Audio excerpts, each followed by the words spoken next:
Ինչքան շատանում են ուկրաինական անօդաչուների հարվածներից տուժած Վայլդբերիզի պահեստներն, այնքան մեծանում են հայ տնտեսվարողների կորուստները, ովքեր վաճառքով են զբաղվում օնլայն առևտրի այդ հարթակում։ Էլեկտրոստալի Վայլդբերիզի ամենամեծ պահեստի պայթյունից հետո հարվածներ են կրել արդեն Վորոնեժի, Վոլգոգրադի, Ռիազանի, Սամարայի, Լենինգրադի եւ բազմաթիվ այլ քաղաքների պահեստները։ Քրիստինե Բոյախչյանի ֆինանսական կորուստը, եթե նախորդ շաբաթվա սկզբին $100,000 էր, ապա այժմ հասել է 200,000-ի։ Վայլդբերիզում վաճառում է տարբեր տնտեսական իրեր, տեխնիկա։ Վախը կա, ամեն օր արթնանում ենք ու տեսնում ենք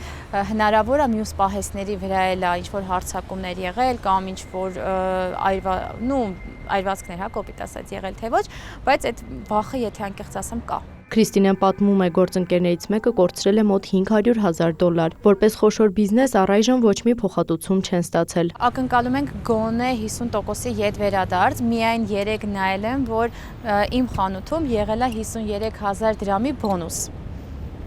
Այդքան կորուստների դիմաց եղել է միայն 53,000 դրամի բոնուս, ու բոնուսը ակտիվա լինելու մինչև ամսի 6-ը։ Բոնուսի միջոցով վաճառողները կարողանում են այդ գումարի չափով գովազդ միացնել հարթակում։ Տատյանա Բակալչուկը ասել էր, որ մեծ վաճառողներին, ովքեր որ մեծ բիզնես ունեն, իրենց փոխհատուցումները այլ է լինելու ու մինչև հիմա իրենք քննարկում են, թե ինչ տարբերակներով է լինելու։ Անտոկոս վարկ է նաև առաջարկվում, Քրիստինեն ասում է, իմաստ չի տեսնում։ Մեծ վաճառողների համար 50-60 օր ապրանքները անվճար պահեստում պահելը կամ լոգիստիկայի ցածր տոկոսը եւս ձեռնտու չէ։ Ավելի լավ կլինի, եթե օրինակ իրենք գոնե, եթե ոչ ամբողջական 50%-ի չափով մեզ ետ վերադարձնեն մեր գումարը, որ մենք նորից էլի կարողանանք բիզնեսի մեջ դնել, նոր ապրանք պատվիրենք ու գոնե սկսենք աշխատել FOB-ից տարբերակով, այսինքն մեր իսկ պահեստներից վաճառենք։ Մանրու միջին վաճառողներին ընկերությունը մի քանի փուլով փոխհատուցում տվել է, սակայն չնչին։ Ես ունեցել եմ աշխատողներ, ուսանողուհիներ,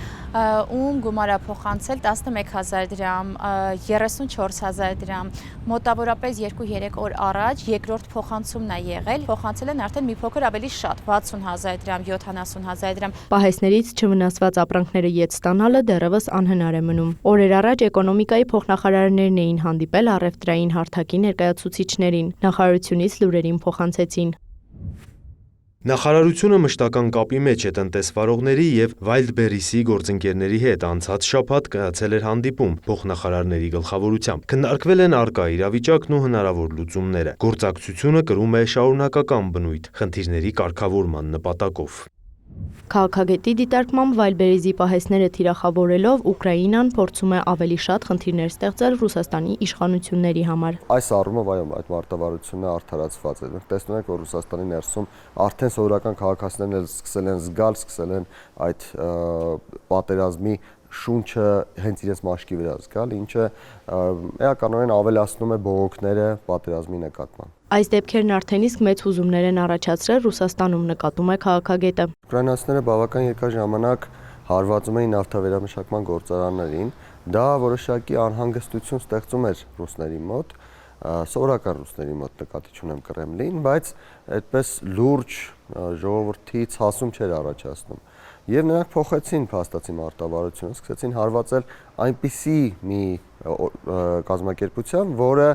էական նշանակություն ունի սովորական մարդկանց համար։ Ռոբերտ Ղևոնդյանը չի բացառում, որ գուցե առաջիկայում թիրախավորվեն քաղաքացիների համար կարևոր նշանակություն ունեցող այլ օբյեկտներ ևս։ Էմմա Վարդանյան, Սերան Անտոնյան, Աշոտ Խաչատրյան, լուրեր։